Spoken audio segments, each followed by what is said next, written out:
Saya tidak punya hak ditaati Mbak Novia. Saya tidak punya saham apa-apa sama dia. Saya tidak ikut bikin dia. Saya tidak ikut menumbuhkan rambutnya. Dia hidungnya mancung seperti itu, saya tidak ikut bikin. Maka saya tidak punya hak apa-apa atas beliau. Meripatnya pelolak-pelolok itu, saya tidak ikut bikin. Ada suami dan istri yang bisa merencanakan, aku tak bikin anak yang meripati pelolak-pelolok. Tidak bisa. Kita hanya bisa tidur sama istri, berdoa, ya Allah mudah-mudahan engkau menganugerahi aku anak yang soleh. Kan gitu dok. Kan tidak pakai hidungnya mancung, matanya pelolak-pelolok, bibirnya jangan terlalu lebar. Tidak ada gitu. Kan kita nggak ngomong gitu. Ya. Jadi kalau Mbak Novia taat sama saya, kalau anak saya taat sama saya, itu tidak benar-benar bahwa dia itu wajib taat sama saya, karena saya tidak punya hak ditaati. Yang wajib ditaati itu Tuhan dan Rasul, Allah wa Rasulullah gitu ya. Nah, kalau dia taat sama saya, anak saya taat sama saya, kalau beliau taat sama hukum Amerika, taat sama bebrayan atau pergaulan yang baik di kampung misalnya, itu sebenarnya berada di dalam lingkup yang besar, yaitu ketaatan kepada Tuhan. Kan begitu? Kan begitu? Atau kalau kita agak teknis, apa betul karyawan di kantor kabupaten wajib taat kepada bupati? Nggak ada haknya bupati untuk ditaati. Dan itu salahnya Indonesia di situ. Dipikirnya bawahan harus taat sama atasan. Itu hanya berlaku di militer. Kalau di birokrasi sipil tidak ada. Bupati dan semua karyawan, presiden dan semua rakyat wajib taat kepada undang-undang yang disepakati. Taatnya tidak kepada orang, karena kalau cari subjek untuk ditaati namanya Tuhan. Kan gitu. Nah, Tuhan diterjemahkan ajarannya oleh DPR menjadi undang-undang, oleh MPR menjadi institusi. Taatnya kita tidak kepada MPR, taatnya anak tidak kepada orang tua. Tuhan tidak menyuruh kamu taat sama orang tua. Tidak ada ayatnya di Quran. Yang ada birrul walidain, berbuat baik kepada orang tua. Bahwa berbuat baik itu wujudnya adalah ketaatan, hakikatnya dia sebenarnya taat kepada Tuhan. Nah di Indonesia kalau kita kembali ke karyawan kabupaten tadi, memang salah kaprah itu mas. Makanya sampai lari ke Philadelphia. Kan di Indonesia salah kaprah, enggak karu-karuan. Begitu bupati baru, dia ambil sana ambil sini, copot sana copot sini gitu. Pecat ini pecat itu, dipikir dia punya hak. Nah undang-undangnya juga kurang kuat. Seharusnya bupati maupun tukang sapu di kantor kabupaten bareng-bareng berposisi sama, yaitu taat kepada undang-undang dan aturan Republik Indonesia. Maka kalau sampai bikin KTP atau bikin paspor ya, kadang-kadang kita nunggu beberapa hari karena kepala imigrasi masih umroh misalnya. Gak susah kita. Loh kenapa harus kepala imigrasi yang tanda tangan? Apa hak dia? Wong taatnya kita bukan kepada kepala imigrasi kok, taat kita kepada undang-undang. Kalau rakyat sudah menyodorkan semua persyaratan yang diberikan oleh undang-undang, semua surat akte kelahiran segala macam sudah kamu kasih, maka hari itu juga, detik itu juga kita berhak mendapatkan paspor. Yang tanda tangan siapa? Siapa saja yang orang kantor itu. Wong legitimasinya tidak pada pejabatnya, tapi pada aturannya. Tapi di Indonesia ada yang paham? Pejabat yang ngerti itu, kan begitu. Jadi tidak ada taat pada atasan itu. Bahkan pendeta tadi bilang tidak ada taat sama pendeta, yang ada taat sama Allah, kan begitu.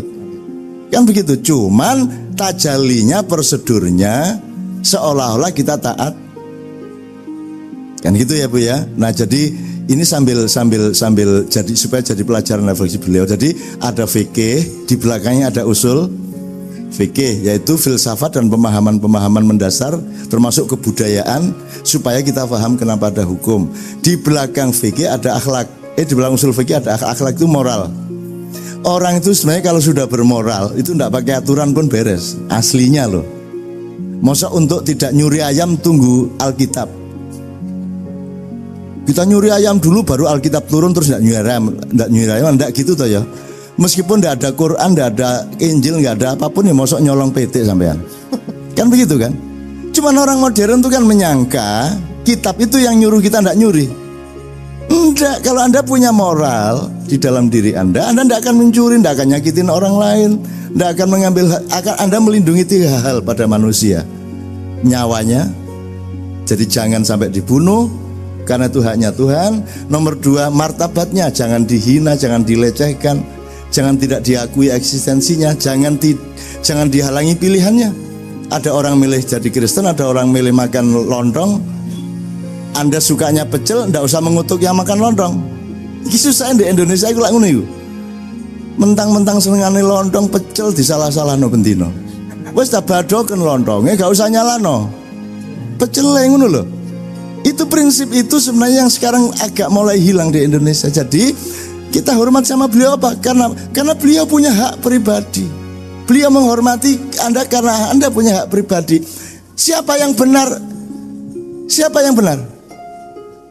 Yang benar ada di dalam dirimu masing-masing dan jangan dikeluarkan. Tetapi nanti surat kebenaran itu datangnya dari Tuhan. Dan saya berharap semua dikasih sertifikat kebenaran. Kalau saya gitu. Kalau sekarang tidak bisa berdebat. Sementara kita di antara Islam ada yang berdebat. Kalau kamu berdoa mendoakan orang yang sudah mati tidak akan sampai. Ya toh? Gitu toh? Wong bukan bapakmu. Karena yang sampai ke Tuhan itu cuma 3, gitu kan? 1,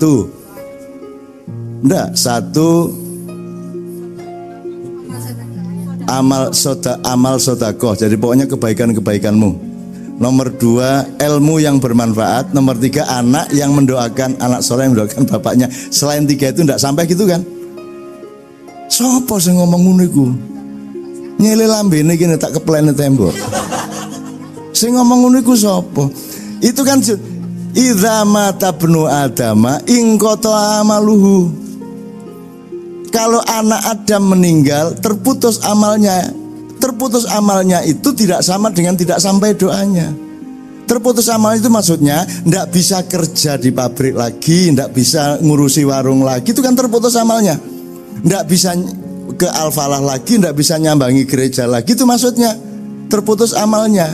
Karena sudah mati fisiknya. Bukan kok doanya tidak sampai. Gitu loh. Wong jelas kok ingkoto itu putus. Amaluhu amalnya. Ilamin salatin kecuali 3 tadi. Gitu. Nah, kalau Anda melihat doa-doanya Nabi Muhammad, kan Nabi Muhammad mendoakan semua umat manusia, semua kaum muslimin yang mati maupun yang hidup, semua didoakan. Nah kalau gitu Rasulullah sia-sia dong. Al-ahya'i minhum wal amwat, yang masih hidup maupun yang sudah mati didoakan sama Rasulullah. Sekarang kalau memang tidak sampai, bilang sama Muhammad, cari kuburannya. Kamu doa dulu tidak sampai loh. Ayo berani ngomong gitu kamu.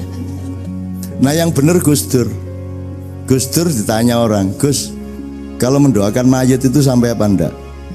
Terus Gus Dur dengan ngantuk-ngantuk bilang sampai lah. Lo kok Gus Dur berani memastikan, sebentar, doamu balik apa enggak? Ya enggak Gus, ya sudah sampai berarti. Kok enggak balik kok?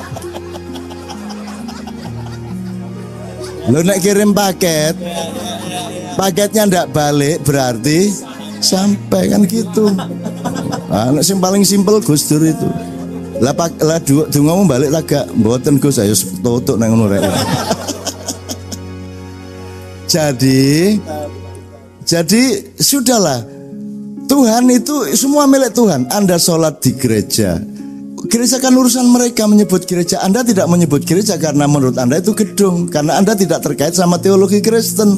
Bagi mereka juga Al-Falah ini kan Anda anggap masjid, karena rumah biasa sebenarnya. Benar? Kalau nanti kemana ke masjid, kan orang bayangin wah ono ngene. Enggak ono. Nah masjid, dia menjadi masjid Al-Falah adalah terletak di dalam pikiran dan hatimu. Betul enggak? Nah kata Muhammad, dimanapun engkau bersujud itulah masjid.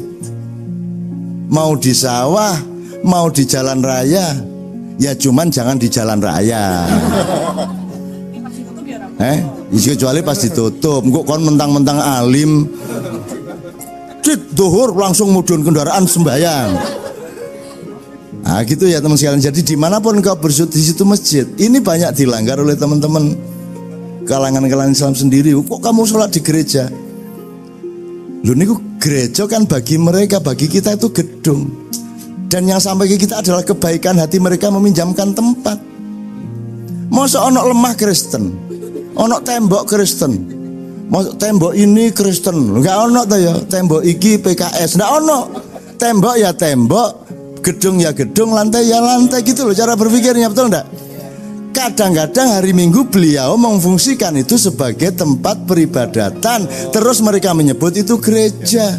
Kalau besoknya untuk kenduran ya tempat kenduran. Kok ruwet sih arek-arek iki yang bener nggak? Angele urip pisan ya Allah ya Rabbi ya Karim. Rasulullah pernah membuka masjidnya untuk peribadatan teman-teman Yahudi, juga teman-teman Kristiani, tidak masalah. Di Indonesia kita belum berani karena mental kita belum kuat. Dan iso ditelorong temen karo tonggo. Bayangan ono kebatian di gereja. Mbok. Wis mesti teko Allahu Akbar enggak wawancara iku. Sopo iki gitu kan. Jadi teman-teman sekalian, ayo kita berpikir lebih rasional, lebih memahami sesuatu secara nalar, presisinya yang jelas. Jadi kan tadi saya bilang, udah ndak usah ngomongin Jokowi dulu, wong kamu ndak paham. Ndak usah ngomongin politik Indonesia, apa lu kan ngomong no politik Indonesia, duduk penggaweanmu, duduk tugasmu, tenang aja Pak. Wis Pak Jokowi, Pak SBY, Pak sapa sak karepe kono, sing penting aku dadi wong apik, selesai. Saya tidak nyakitin orang, output saya selalu bermanfaat untuk orang lain, that's all life. Gitu ya. Kalau Anda bertugas sebagai Indonesianis politolog lah, baru Anda tanya itu. Politolog itu hanya ya politolog, orang yang ahli politik, sama dengan sosiolog itu kan orang yang ahli ilmu sosial itu. Lagian niki lha apa menung dadi politolog? Nyambut gawe kadang-kadang Senin Kemis sadane dikon dadi politolog. Lah apa gitu ya? Oke. Saya lengkapi.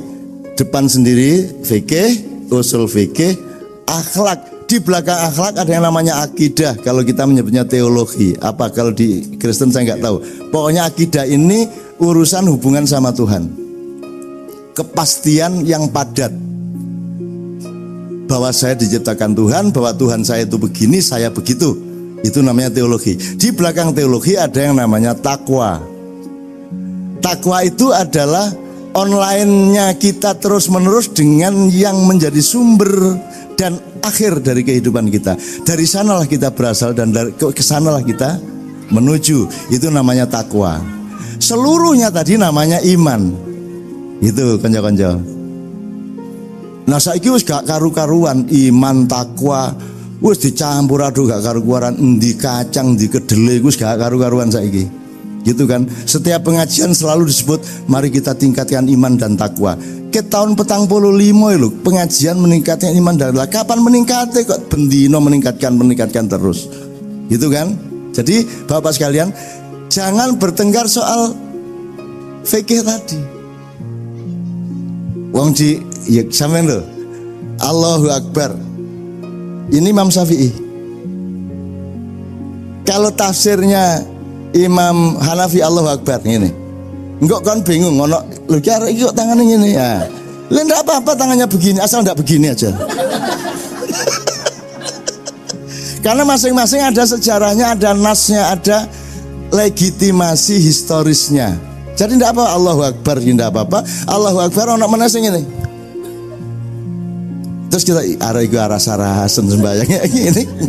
Ono meneh saking sregepe Allahu Akbar itu diputer karena hatinya enggak kunjung khusyuk. Allah baru wah begitu bari mereng ngene iki kene. Sing bener sing ndi? Sing bener adalah memohon kepada Allah, ya Allah terimalah semua sepanjang mereka berniat baik untuk menghadapmu. Kan begitu. Perkara perbedaan tidak masalah. Apa tahiyat at-tahiyatul ono sing gini terus asyhadu alla ilaha illallah wa Muhammadar Rasulullah. Baru gini kan? Ono mana sing langsung at-tahiyatul langsung gini. Begitu Muhammadar Rasulullah. Ciangel ya arek-arek. Saya bilang Cak Nun yang bener yang mana? Saya berpihak kepada orang yang tidak gini. Arep ngopo kowe? Mergo gak duwe driji. Karena enggak punya jari-jari. Kamu itu berdebat soal, kamu enggak punya berdebat soal itu kan menyakiti hati orang yang enggak punya ini. Kamu itu bagaimana? Nanti ada jaran kepang, barongsai, haram itu, haram. Terus kan mangan beling. Wah, mangan beling, semprong pangan. Saya pernah itu soalnya. Mangan semprong, kriuk. Silet tak makan, set. Saya di Amerika, di Filipina lama saya. Kalau cari duit pakai pura-pura mabuk, mangan gitu ya. Terus wah, banyak orang ngasih duit, lumayan aku bisa pulang ke Indonesia. Terus wah, itu bekerja sama setan, buktinya bisa mangan beling. Loh, kamu kok tahu kerja sama setan? Kamu berarti pernah, ayo. Kok kamu tahu kalau itu kerja sama setan? Kamu punya pengalaman, kamu punya ilmu, kan kamu gak tahu apa-apa. Dengan setan apa tidak kan kamu gak tahu apa-apa. Kok kamu nuduh-nuduh? Ono meneh, itu haram. Gini loh, orang ini ndak bisa makan nasi, ndak bisa beli, terus terpaksa mangan beling. Sebenarnya yang harus kamu lakukan adalah membawa bungkusan nasi, bukan mengharamkan dia, gitu loh. Nggak pernah ngasih makan, marah, kan gitu orang-orang ini. Ya, jadi bapak sekalian, tolong di sini tidak ada pertengkaran fikih. Umpamanya taraweh, ada yang 23 rakaat dengan witirnya, ada yang 11 rakaat. Di sini berapa? Kalau ada yang ingin 23, begitu 8 rakaat, Anda minggir. Anda terusin sampai 20, terus witir sendiri. Tidak masalah toh.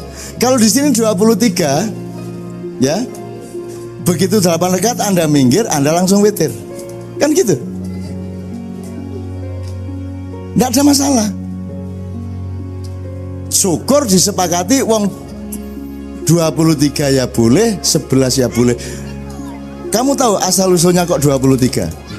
Itu bid'ah.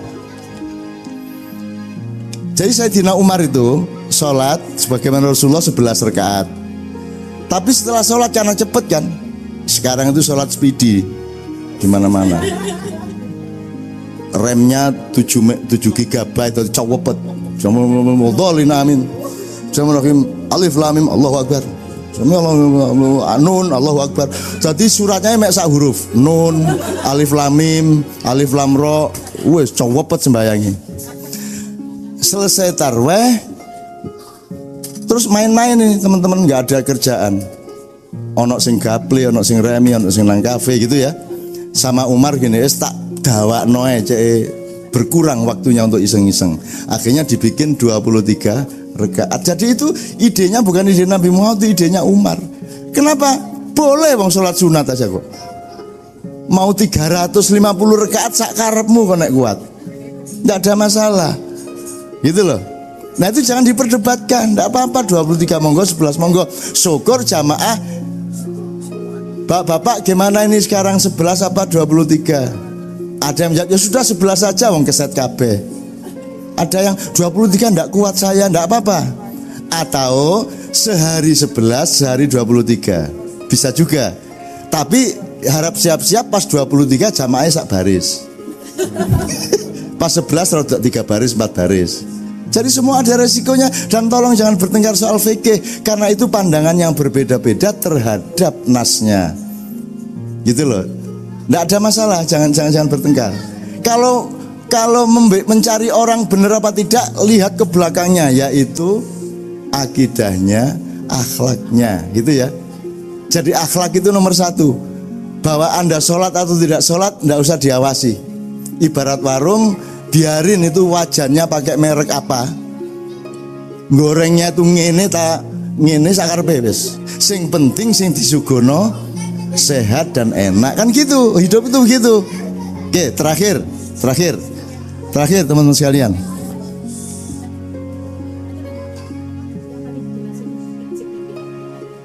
Ya, saya mau bid'ah wajib. Bid'ah itu apa bu artinya? Bid'ah itu segala sesuatu yang tidak diperintahkan oleh Rasulullah, tidak dianjurkan dan tidak dilakukan. Itu semua bid'ah. Wes dit ya. Tapi sekarang Anda ingat, hukum itu ada Dit itu bahasa Jawa Timur ya, dit ya. Hukum itu kan ada skalanya.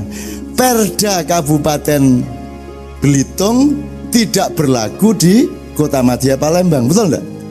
Jadi sekarang kalau ada hukum, fahami dulu, tanyakan ini skalanya seberapa. Skalanya ini berlaku di mana?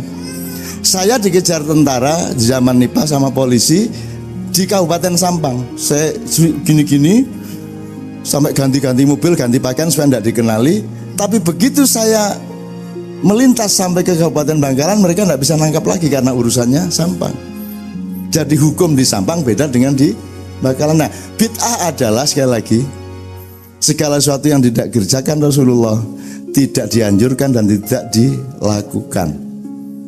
Tapi skalanya di mana? Ini Bangkalan apa Sampang apa nasional? Kalau ini berlaku nasional ya monggo. Nah, saya ingin katakan sama Anda, kalau ini berlaku umum, tidak ada batas perdanya, maka segala sesuatu yang tidak dilakukan Rasulullah, tidak diperintahkan dan tidak dianjurkan, jangan dilakukan. Misalnya mikrofon, tidak ada Nabi pakai mikrofon, tidak boleh pakai mikrofon, bid'ah, modar gue. Listrik, kipas angin, foto, video, tidak ada Nabi videoan, tidak ada. Twitter, cari nama nabi-nabi di Twitter kalau ada. Jadi Twitter berhenti, Facebook berhenti, internet berhenti. Tidak ada Nabi bikin negara bubar semua. Ayo modar gue lagi. Pesawat, tidak ada Nabi naik pesawat. Pulang ke Indonesia, berangkang, ngelangi. Berangkang itu merangkak, ngelangi itu berenang. Ayo, kalau itu berlaku umum, berarti Anda tidak bisa hidup. Sepatu, tidak ada pakai sepatu Nabi. Yang paling sukar celana dalam. Kita tidak bisa nyelidiki. Nabi-nabi dulu pakai celana dalam cuma kain diubet-ubet karo gini. Jadi itu ada skalanya. Ada wilayah di mana bid'ah itu berlaku, yaitu wilayahnya rukun Islam. Jadi ada dua masalah, dua skala. Satu ibadah mahdhoh yaitu rukun Islam, satunya lagi ibadah muamalah. Jadi berlakunya bid'ah itu hanya di ibadah mahdhoh, tidak berlaku di ibadah muamalah. Ibadah mahdhoh itu apa? Rukun Islam, sholat, ya syahadat, tidak usah ditambahi. Asyhadu an la ilaha illallah wa anna Muhammadar Rasulullah wa asyhadu anna Lutfi imamul falah. Tidak usah. Ya, dah cukup. Asyhadu an la ilaha illallah wa Muhammadar Rasulullah titik. Nah, kalau kamu tambahi berarti bid'ah. Dah, sholat, sudah. Take it or leave it. Sholat itu Allahu Akbar. Nggak perlu bikin lomba sholat dengan gerakan silat cimande. Allahu Akbar. Sami Allahu liman hamidah. Itu bid'ah. Puasa Ramadan, saya kuat kok. Saya puasa mulai subuh sampai isya. Itu bid'ah. Pokoknya maghrib secepat mungkin harus berbuka. Jadi kalau 5 itu dirubah berarti bid'ah. Di luar 5 itu tidak ada bid'ah. Yang ada melanggar Allah apa tidak. Jadi kalau Rasulullah tidak pernah naik sepeda, kamu boleh naik sepeda. Lah kalau semua yang tidak dilakukan Rasulullah terus tidak boleh kita lakukan, lah kowe njur ngopo kowe? Naik haji sekarang ini sampai ada kecelakaan. Itu bayangin kalau mereka menuruti Rasulullah, meniru Rasulullah. Rasulullah tuh tawaf ngelilingi itu pakai onta. Saiki jaya wong 2 juta nganggo unta. Mubengi Ka'bah, bandane taeke sak mbrek ngono ya. Ya, nonsian ya. Jadi ngerti bid'ah itu gimana? Jadi kalau ada orang ngomong bid'ah bisa jawab. Bid'ah itu hanya berlaku di ibadah mahdhoh. Kalau di ibadah di luar mahdhoh yaitu muamalah, bergaul sama beliau, baik sama orang lain, bikin kapal, bikin handphone, itu tidak bid'ah. Hukumnya hanya merugikan orang lain apa tidak, menyakiti orang lain atau tidak. Kalau menyakiti orang lain berarti jelek. Gitu loh sekarang. Nah, jadi saya mohon izin, refleksi dari beliau tadi akhirnya menjadi ilmu kita bersama. Dan pilihan kita masing-masing tidak ada masalah. Karena Allah mengatakan walikullin wijhatun huwa muwalliha fastabiqul khairat. Bukan hanya setiap orang, setiap umat, setiap komunitas, apa saja sama Allah dibikin macam-macam. Apa saja, siapa saja. Tidak hanya bersuku-suku, berbangsa-bangsa. Nyun sewu ya, sampean kelihatannya Chinese ya,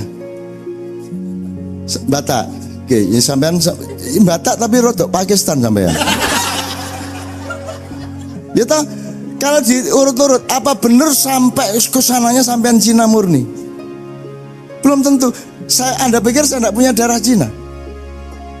Saya tuh campuran Cina, Arab, Jawa. Tapi kan gak ketok Cina. Jadi kalau saya apa meneh Arab. Jadi ndak ada. Gus Dur itu juga ya sama, Gus Dur itu ya darah Cina, darah Jawa, darah Arab. Jadi kalau sekarang kita mau ngomong oh ini Cina, ini Jawa, angel wisan. Wis campur aduk gak karu-karuan. Petik campur bebek, bebek campur banyak. Lah ruwet ini kalau kamu nyari-nyari perkara berdasarkan yang disebut ras, ndak bisa udah. Sekarang Islam Kristen aja kalau kita ngomong kualitatif sudah susah. Kalau kuantitatif gampang, oh ke gereja Kristen, ya Katolik. Kalau ke masjid Islam. Kalau ke masjid ada tahlilan NO. Kalau ke masjid tidak ada tahlilan PKS. Umpamanya ya, gampang. Tapi kalau ngomong kualitatif, perilaku, iman yang di dalam dada, nggak bisa Anda ngelihat. Bener nggak? Islam itu sebenarnya dalam bahasa Inggris itu adjektif apa ya? Kata kerja apa? Kata sifat. Jadi kata sifat yang bekerja, ngerti nggak? Liberation itu kan kata benda tapi kan dinamis. To liberate. Jadi Islam itu artinya to liberate. Aslama liberating. Islam liberation. Gitu. Muslim liberator. Kan gitu aslinya. Jadi karena kita bukan apa namanya? Karena Islam itu bukan Muslim tapi Islam, maka dia bersifat dinamis. Jadi Anda kadang Islam, kadang Muslim, kadang tidak. Benar nggak? Benar nggak? Pas Anda berbuat sesuai dengan kemauan Allah, Anda Muslim. Pas ngentit bolos, Anda tidak Muslim. Benar nggak? Jadi nggak bisa ini Kristen 100%, ini Muslim 100%. Nggak bisa. Dalam beberapa hal beliau Muslim. Dalam beberapa hal Anda disebut Kristiani. Saya kata Romo Mangunwijaya dulu, Cak Nun itu seorang Muslim yang sangat Kristiani. Loh, nganut aja aku baba. Tidak masalah. Saya juga mengatakan Romo Mangun itu seorang Kristiani yang sangat Islami. Itu kan soal bahasa beda-beda, tidak masalah. Kayak ayam tadi itu loh. Gitu loh teman-teman. Jadi tolong jangan hanya berpikir simbolik, jangan hanya berpikir formal, jangan hanya berpikir material. Ilmu katon bahasa Jawanya, hanya yang kelihatan mata. Tapi mari kita berpikir substansial. Intinya, hakikatnya, hakikinya apa. Di Jombang itu ada desa namanya Mojowarno. Itu dekat tempatnya Nurholis Majid, Profesor Muhammad. Itu ada gereja tertua di Pulau Jawa. Ya, gereja itu berdiri sampai sekarang. Jadi sudah mungkin 80 tahunan. Anda tahu deh berapa berat, tapi sudah sangat lama. Sejak saya mulai tahu dunia, saya sudah dengar ada gereja itu lama gitu. Di gereja itu tidak pernah ada konflik sedikit pun dengan umat Islam di sana. Di Jombang Selatan itu, Mojowarno itu. Sampai hari ini, kalau hari raya teman-teman Kristen bantuin, kalau Natal teman-teman sedesa bantuin, karena pasti tetap jumlahnya lebih banyak yang Muslim. Gitu ya. Tapi tidak pernah ada konflik sedikit pun. Jadi Bapak, kalau ada konflik Islam Kristen di Indonesia, hakul yakin, ainul yakin itu rekayasa dari atas. Itu bukan murni rakyat yang bertengkar. Itu pasti ada maksud-maksud politik. Di belakang maksud politik adalah maksud penguasaan ekonomi. Kalau kita rapuh sebagai bangsa Indonesia, kita gampang dijajah oleh orang-orang yang merekayasa itu, kan gitu. Jadi mohon untuk menyumbang kekompakan Indonesia, mari kita pastikan bahwa kita kompak di sini, tidak bertengkar oleh masalah-masalah kecil yang enggak. Gitu ya teman sekalian ya. Amin ya rabbal alamin.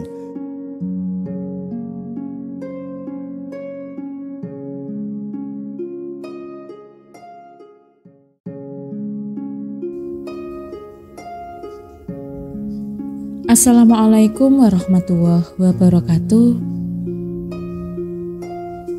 Filsafat kehidupan. Dalam perjalanan hidup, kita seringkali menemui dan memeluk sebuah kepercayaan yang dikenal sebagai fungsi-fungsi kesejahteraan atau yang sering disebut dengan fungsionalitas kesejahteraan. Konsep ini memainkan peran penting dalam membentuk pandangan hidup dan tindakan kita sehari-hari. Fungsi kesejahteraan atau fungsionalitas kesejahteraan merupakan landasan bagi yang kepercayaannya dan praktik di berbagai budaya dan tradisi. Ini mencakup keyakinan tentang cara mencapai kebahagiaan, kedamaian, dan kesejahteraan dalam hidup. Setiap individu memiliki pemahaman dan penafsiran yang unik terkait dengan fungsi kesejahteraan ini, yang seringkali dipengaruhi oleh pengalaman pribadi, nilai-nilai budaya, dan pandangan agama atau spiritual. Salah satu aspek utama dari fungsionalitas kesejahteraan adalah pemahaman tentang tujuan hidup dan bagaimana mencapainya. Banyak orang meyakini bahwa mencapai kebahagiaan dan kesejahteraan melibatkan keselarasan antara pikiran, tubuh, serta jiwa. Ini mungkin dicapai melalui praktik spiritual, meditasi, olahraga, atau berbagai kegiatan yang mengarah pada keseimbangan dan harmoni dalam hidup. Selain itu, fungsionalitas kesejahteraan juga mencakup konsep tentang karma atau hukum sebab akibat. Banyak kepercayaan menyatakan bahwa tindakan kita saat ini akan memengaruhi nasib dan kebahagiaan kita di masa depan. Oleh sebab itu, penting bagi individu untuk bertindak dengan penuh kesadaran dan kebaikan hati, karena hal ini akan mempengaruhi perjalanan hidup kita. Dalam masyarakat modern, konsep fungsionalitas kesejahteraan seringkali disertai dengan praktik-praktik seperti yoga, meditasi, serta pengembangan diri. Ini mencerminkan dorongan universal manusia untuk mencari makna dan tujuan dalam hidup, serta upaya untuk mencapai kesejahteraan yang berkelanjutan dan mendalam. Namun penting untuk diingat bahwa pemahaman tentang fungsionalitas kesejahteraan dapat bervariasi secara signifikan antara individu dengan kelompok.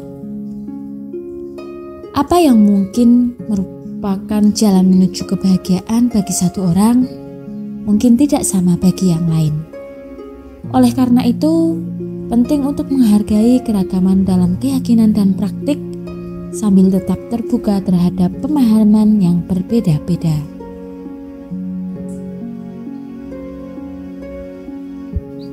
Secara keseluruhan, fungsionalitas kesejahteraan memainkan peran yang sangat penting dalam kehidupan.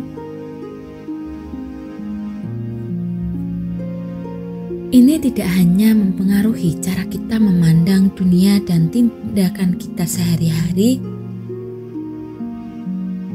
tetapi juga merupakan landasan bagi pencarian makna dan tujuan dalam hidup.